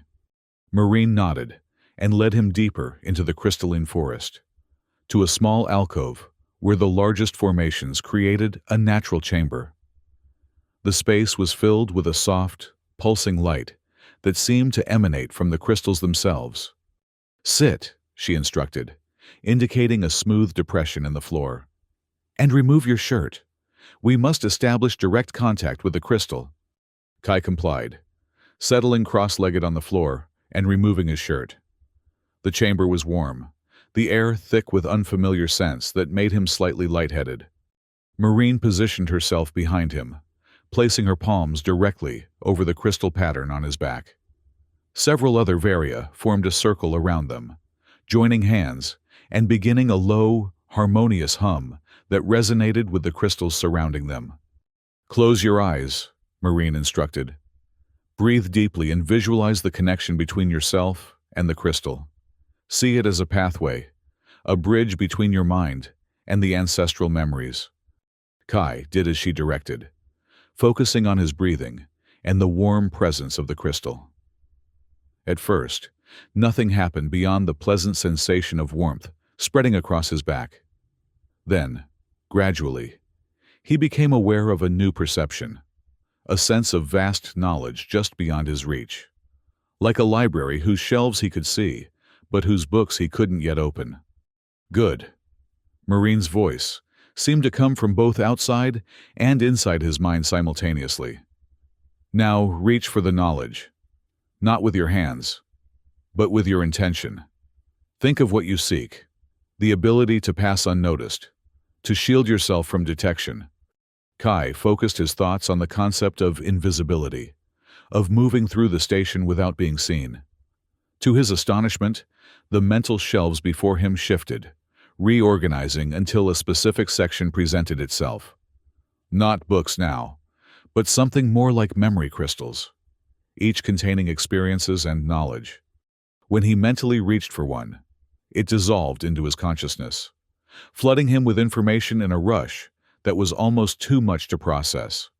Techniques for manipulating bioelectric fields, for bending light around oneself, for projecting a mental suggestion of absence that made observers' eyes slide past without registering presence. It was overwhelming, exhilarating, and terrifying all at once.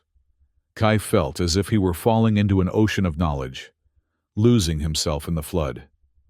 Just as panic began to set in, he felt Marine's steadying presence, guiding him back to himself.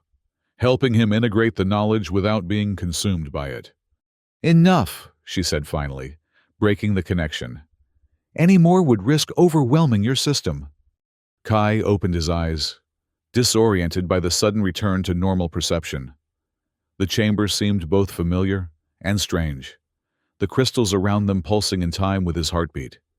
"Did it work?" he asked, his voice sounding distant to his own ears. "You have accessed the knowledge," Marine confirmed. "But using it effectively will require practice and focus. We have little time, but enough for the basics." For the next hour, under Marine's guidance, Kai learned to activate the crystal's energy consciously, directing it to alter his bioelectric field in ways that would confuse both electronic sensors and organic perception. It wasn't true invisibility, she explained, but rather a form of perceptual manipulation that made him difficult to notice or remember. "The effect is strongest on electronic systems," Marine told him, as they prepared to leave the variant tree. "Human observers may still notice you if they are specifically looking for you, or if you draw attention through unusual behavior." "And how long can I maintain this camouflage?" Kai asked, still coming to terms with his new abilities. "In your current state of development, perhaps 30 minutes at most. The energy expenditure is considerable, and your body is not yet fully adapted to channeling it." It wasn't much, but it would have to be enough. With the various help, Kai formulated a plan to infiltrate the security detention area, locate Lyra, and free her if possible. The main challenge would be the deep tissue scanners Sarn had deployed, which might detect the crystal despite Kai's perceptual manipulations. "Timing will be crucial," Marine emphasized. "The scanners operate on a rotational basis, moving between sectors. You will need to move during the intervals when they are focused elsewhere." Armed with information about the scanner rotation schedule, provided by Varian sympathizers working in station operations, and his newly acquired abilities, Kai prepared to leave the variant tree. "Remember," Marine said as she accompanied him to the exit passage, "the abilities you have accessed are tools, not weapons. They are meant to preserve life, not harm it." "I understand," Kai assured her. "I just want to help Lyra and protect the crystal. No one needs to get hurt." Marine studied him, with her silver eyes, seeming to look beyond his physical form. "The crystal chose well in accepting you as a host. Your heart is true, despite your human stubbornness." Coming from her, Kai decided to take it as a compliment. The journey back to the upper levels was tense but uneventful. Kai's enhanced senses allowed him to avoid the increased security patrols, and by the time he reached the main station levels, he had a solid grasp of his route to the detention area. Security detention was located in the administrative arm, 3 levels below the main offices. According to station schematics Marine had shown him, it consisted of a central monitoring station surrounded by 12 individual cells. The challenge would be determining which cell held Lyra and accessing it without triggering alarms. Kai made his way to a maintenance junction near the detention area, waiting for the optimal moment in the scanner rotation schedule. His comm unit, synchronized with the station systems, would alert him when the scanners shifted away from this sector. As he waited, the crystal pulsed gently against his spine, almost as if offering reassurance. The feeling of having an ally, a partner in this venture, was novel, but not unwelcome. For someone who had spent most of his life relying only on himself, it was a significant shift in perspective. The alert chimed softly. His window had arrived. Kai closed his eyes briefly, focusing as Marine had taught him, directing the crystal's energy to create the perceptual shield. He felt the power flow through him, wrapping around him like a second skin, bending light and altering his bioelectric signature. Moving with purposeful quiet, Kai entered the main corridor, leading to detention. 2 security officers passed him, their eyes sliding over him without recognition or interest. The sensation was eerie but exhilarating, like being a ghost in his own station. The detention area entrance was secured with a biometric scanner and reinforced doors. This would be the first real test of his new abilities. According to Marine, the techniques he had learned could confuse electronic systems, making them perceive authorized patterns where none existed. Kai approached the scanner, focusing intently on projecting the correct signature. For a heart-stopping moment, nothing happened. Then the panel chimed softly and the doors slid open.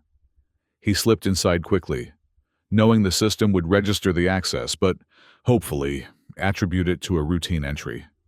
The central monitoring station was staffed by a single officer, attention focused on the display screens showing the interior of each cell.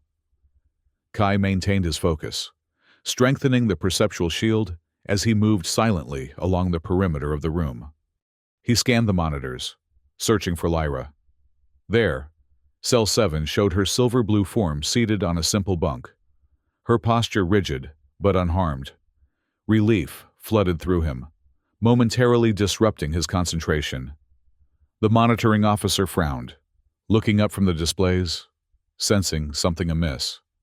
Kai froze, redoubling his focus on the shield. After a tense moment, the officer returned to the monitors, rubbing his eyes tiredly. The cell access required an authorization code, but Kai had prepared for this. Using information from the Varian sympathizers, he knew the general pattern of Dry 7 security codes. What he needed now was to access the crystal's more unusual abilities, the capacity to perceive energy patterns, including the residual traces left by code entries. He focused again, directing the crystal's energy toward his visual perception. The control panel before him seemed to shimmer, overlaid with ghostly afterimages of previous interactions. Faint, luminescent traces revealed the most frequently pressed sequence, the general access code used by security personnel. With careful movements, Kai entered the code. The cell door slid open with a soft hiss. He slipped inside, maintaining the perceptual shield until the door closed behind him. Lyra looked up, confusion crossing her features as she sensed a presence but saw nothing.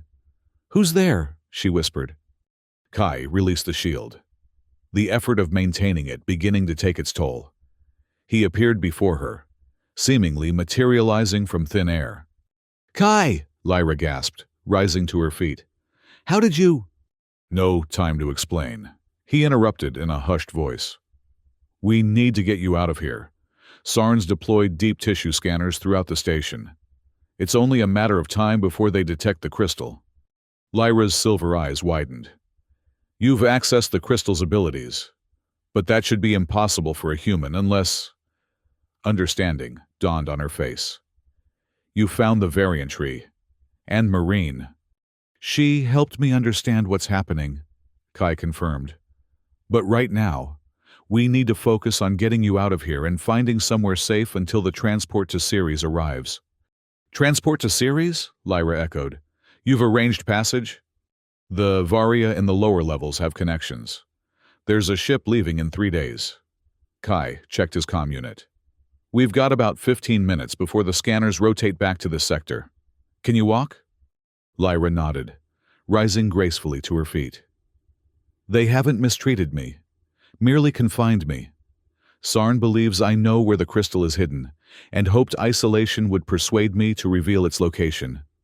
"Well, he's not entirely wrong," Kai said with a grim smile, turning to face the door. "Now comes the tricky part. I can extend the perceptual shield to cover you as well, but it will drain the energy faster. We'll need to move quickly and avoid direct interaction with security personnel." "Wait." Lyra placed a cool hand on his arm. "Before we go, there's something you should know. Sarn isn't acting alone in this. During my interrogation, he received a communication from someone off-station, someone very interested in Varian biological technology." "Military," Kai guessed. "Or corporate," Lyra replied. "I couldn't tell. But whoever it is, they've promised Sarn a significant promotion in exchange for the crystal and research data on its properties." This added a new layer of urgency to their situation. If outside interests were involved, The consequences of capture would extend far beyond simple station discipline. All the more reason to get moving, Kai said, refocusing his concentration. Stay close to me. The shield works better with physical contact. Lyra nodded, placing her hand in his. The touch sent a ripple of energy through the crystal on Kai's back, strengthening the connection. To his surprise, he found extending the perceptual shield easier than expected. Lyra's natural variant abilities seemed to complement and amplify his own.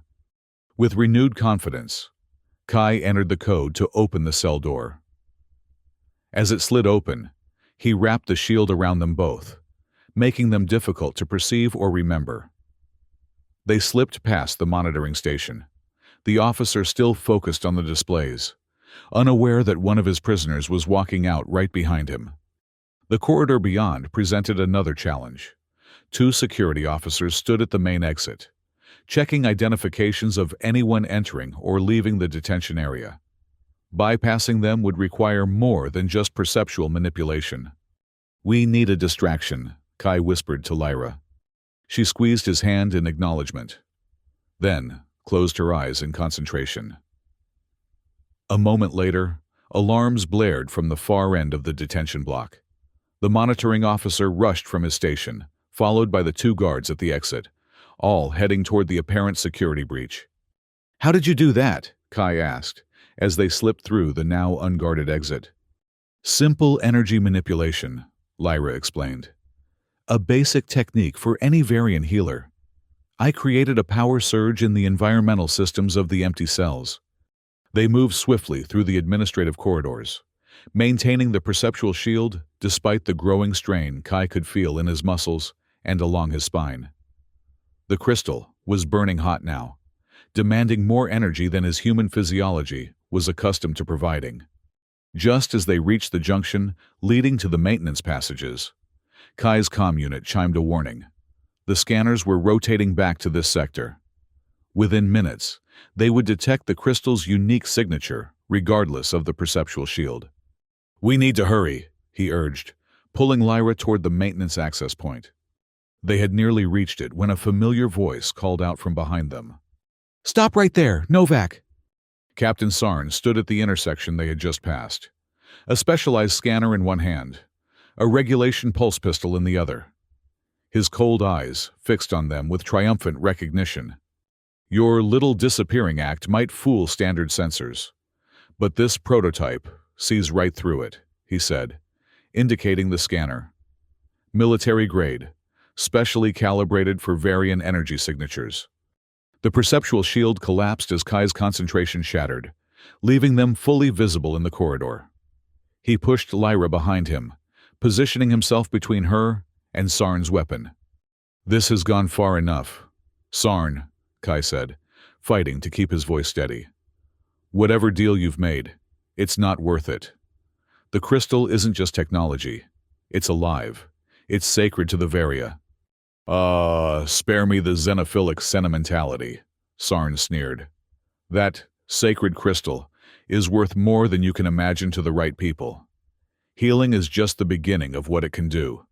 Properly researched, properly weaponized, it could revolutionize military applications." "Weaponized?" Lyra's voice was horrified. "The crystal's abilities are meant for healing, for preservation of life." "All technology can be adapted," Sarn replied coldly. "And my associates are very good at adaptation. Now, you're both coming with me to a secure facility off-station. Cooperate, and you might even survive the extraction process." The threat sent a surge of protective fury through Kai. The crystal responded instantly, flooding his system with energy. Without conscious thought, he extended his hand, channeling the power as if he'd been doing it all his life. A pulse of silver-blue energy erupted from his palm, striking the scanner in Sarn's hand and shattering it in a shower of sparks. Sarn stumbled back, momentarily stunned by the display. It gave Kai and Lyra the opening they needed. They dashed for the maintenance access point, Kai slamming his palm against the control panel with enough crystal-enhanced force to short-circuit the locking mechanism. The panel sparked, and the door slid partially open, enough for them to squeeze through into the dimly lit passage beyond. Kai jammed the controls from the inside, buying them precious seconds as Sarn recovered and began pursuit. "We need to get to the lower levels," Kai gasped, the energy expenditure leaving him lightheaded. "The Varia can hide us until the transport arrives." They raced through the maintenance corridors, Kai's enhanced senses guiding them through the labyrinthine passages.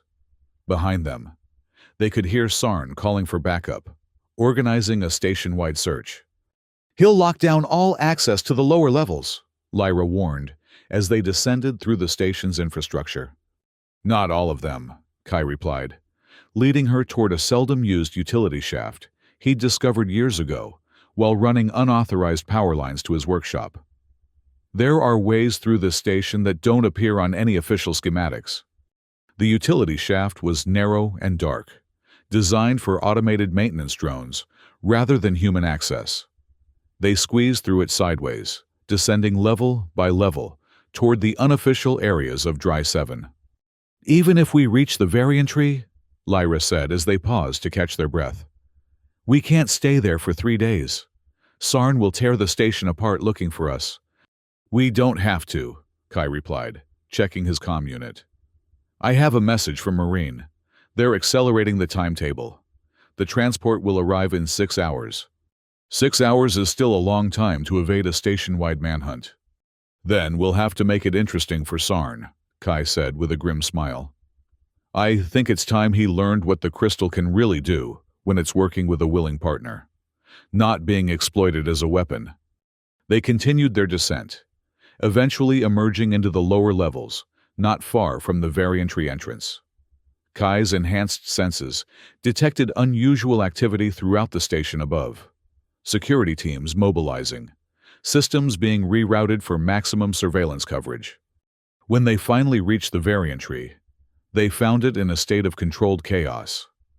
The Varia were preparing for evacuation, carefully packing crystal formations into specialized containers, gathering personal belongings, erasing evidence of their presence. Marine met them at the entrance, her silver eyes grave.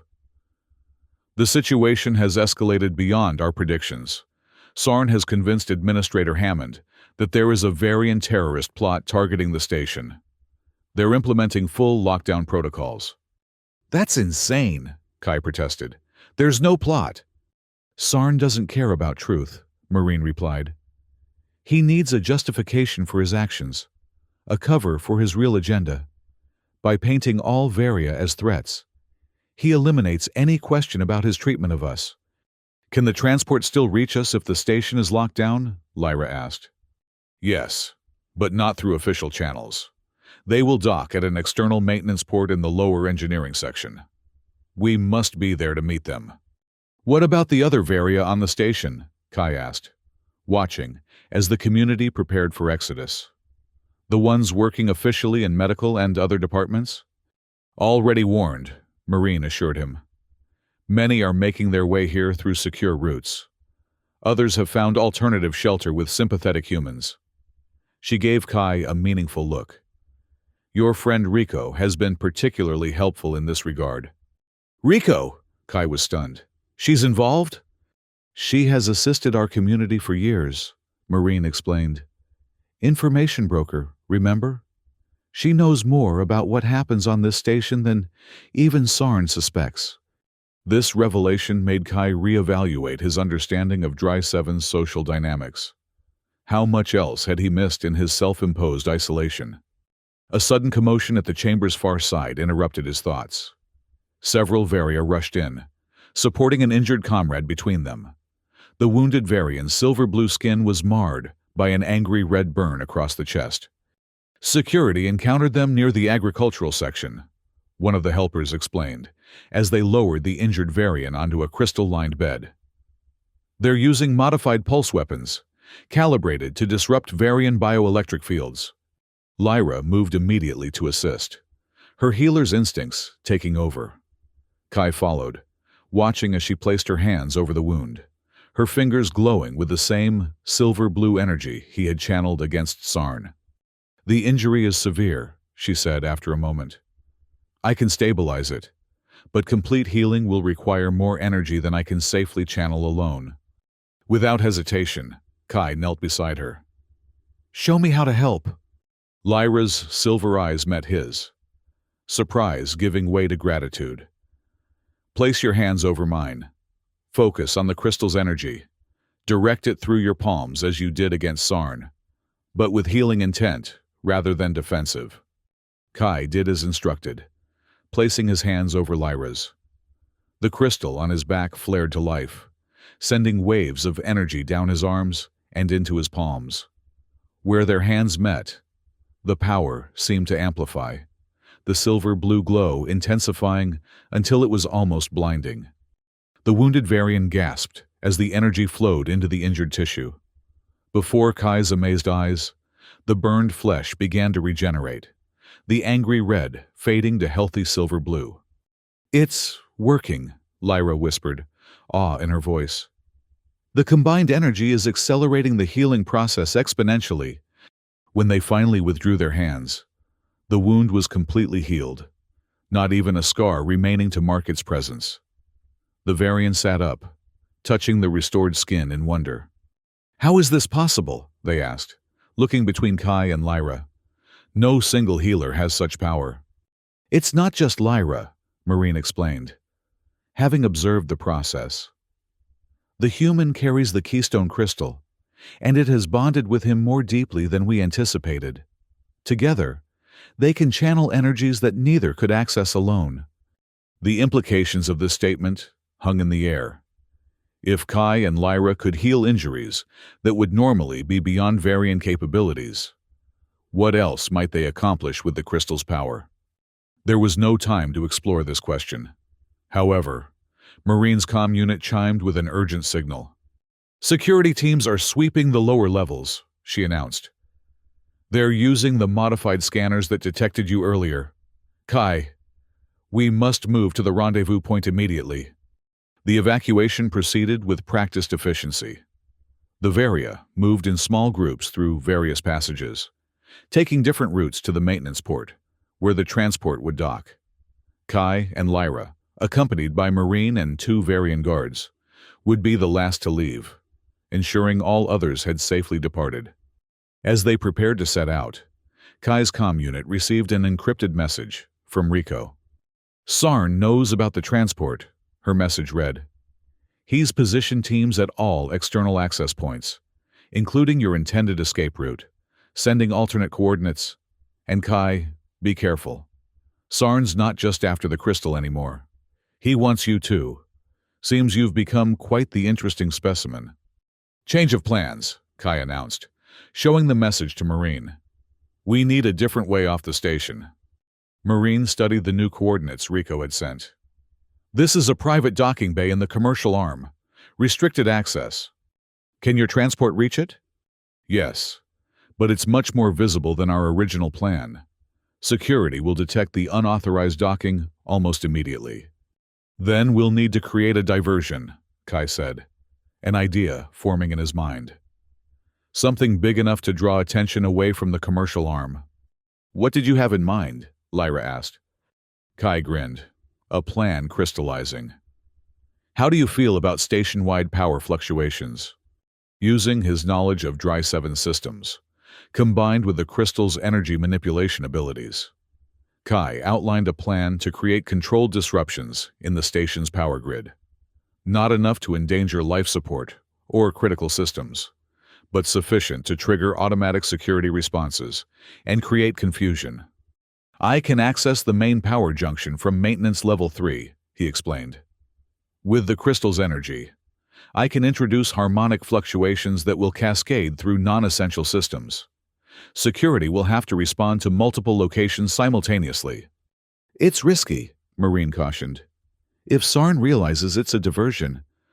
That's why I'll be the one implementing it, Kai said firmly. The rest of you head for the new rendezvous point. I'll join you after triggering the fluctuations. Lyra shook her head emphatically. No, we stay together. The crystal's energy is stronger when we combine our abilities. Besides, you still don't have full control over its power. After some debate, They settled on a compromise. Kai and Lyra would implement the diversion together, while Marine led the remaining Varia to the rendezvous point. They synchronized their chronometers. The transport would dock in exactly 90 minutes, with or without them.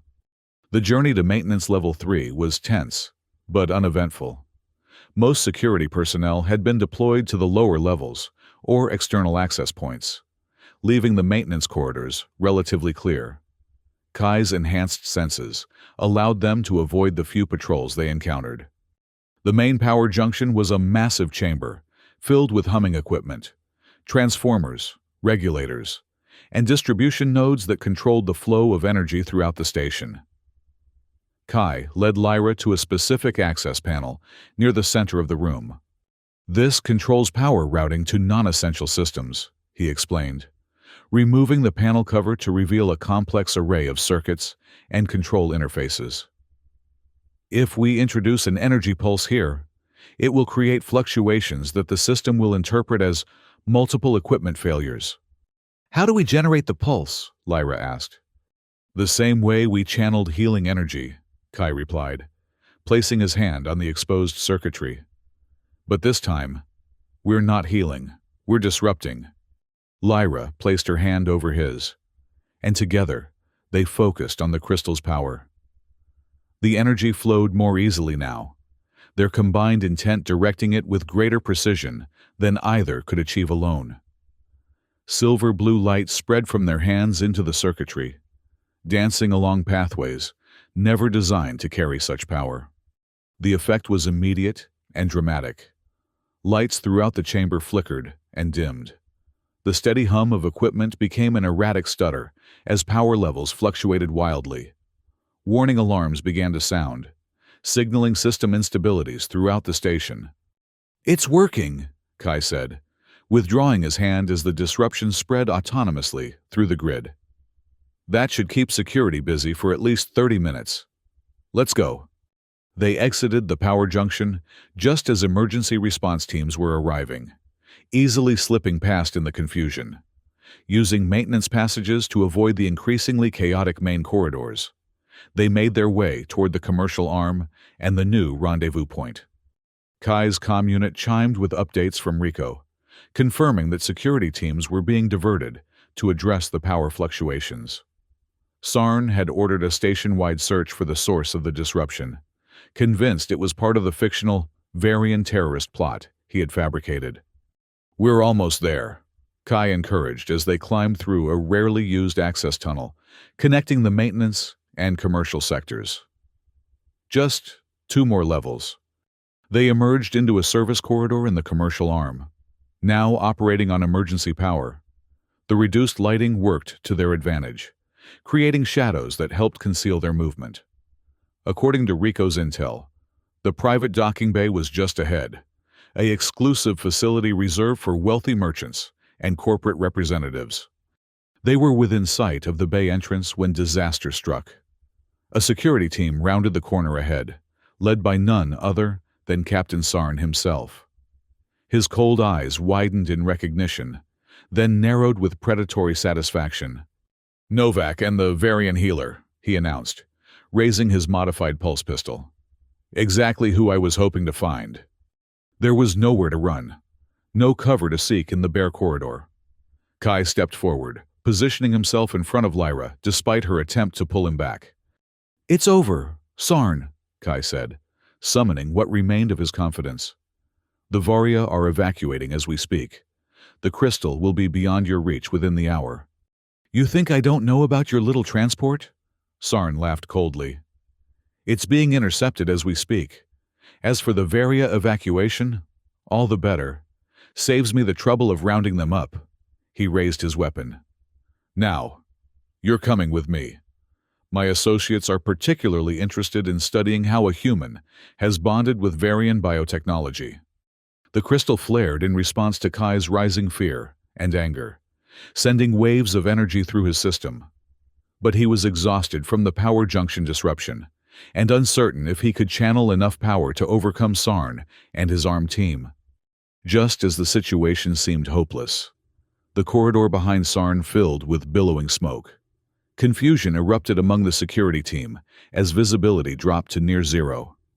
From within the smoke emerged several figures, human and Varian, led by a familiar face. "Sorry, I'm late to the party," Rico called, tossing something toward Sarn's team that erupted in a blinding flash. "Traffic was terrible." In the ensuing chaos, Kai and Lyra were pulled into the smoke by Rico's group. They hurried through the disoriented security team, making for the docking bay entrance. "Your timing is impeccable," Kai gasped as they ran. "Information broker, remember," Rico grinned. "Knowing when to show up is my specialty." They reached the docking bay to find Marine and the remaining Varia already boarding a sleek transport vessel that had docked without official clearance. The ship was unlike any Kai had seen before, its hull covered in patterns similar to those in the Varian tree, pulsing with internal light. "A Varian vessel," Lyra explained, seeing his wonder. "One of the few that survived the destruction of our homeworld?" As they approached the boarding ramp, the sound of pursuit grew louder behind them. Sarn's security team had recovered from the smoke and flash disruptors, and were closing in rapidly. "Go!" Rico urged, pushing Kai and Lyra toward the ship. "I'll cover your escape." "Come with us," Kai insisted, grabbing his friend's arm. Rico shook her head, a mischievous smile on her face. "And miss all the excitement here? Besides, someone needs to stay and tell the real story of what happened today. Can't let Sarn control the narrative." Before Kai could argue further, pulse fire erupted from the corridor entrance. Rico pushed them onto the ramp and turned to face the attackers, drawing a compact disruptor from her jacket. "See you around, Spacer," she called as the ramp began to rise. "Try not to get too comfortable with that crystal. Dry 7 won't be the same without its best mechanic." The ramp sealed, cutting off Kai's view of the ensuing firefight. Through the ship's viewport, he could see Rico and her allies retreating strategically, providing covering fire as the transport disengaged from the docking clamps. "Will she be all right?" Kai asked anxiously as the ship pulled away from the station. "Rico has survived far worse than Captain Sarn," Marine assured him. "She has more allies on Dry 7 than you might imagine." The transport accelerated smoothly, its unusual propulsion system humming with crystalline energy. Through the viewport, Kai watched as Dry 7 receded into the distance, the station that had been his home for 7 years, now left behind in a rush of necessity. "What happens now?" he asked, turning to find Lyra beside him. "Now we go to Ceres," she replied. "The Varian Enclave there will help stabilize your bond with the crystal, teach you to manage its abilities properly." "And after that?" Kai pressed, suddenly uncertain about his future. "I can't exactly go back to Dry 7, not with Sarn still in charge." Lyra's silver eyes met his, a smile playing at the corners of her mouth. "After that, the universe is open to us. The crystal has chosen you, Kai. That's a rare honor, and it brings both responsibility and opportunity." "The first human-Varian bonded pair in recorded history," Marine added, joining them at the viewport. "Your combined abilities could bridge gaps between our peoples that have existed for generations." The crystal pulsed warmly against Kai's spine, as if in agreement. For someone who had spent his life avoiding complications and connections, the irony wasn't lost on him.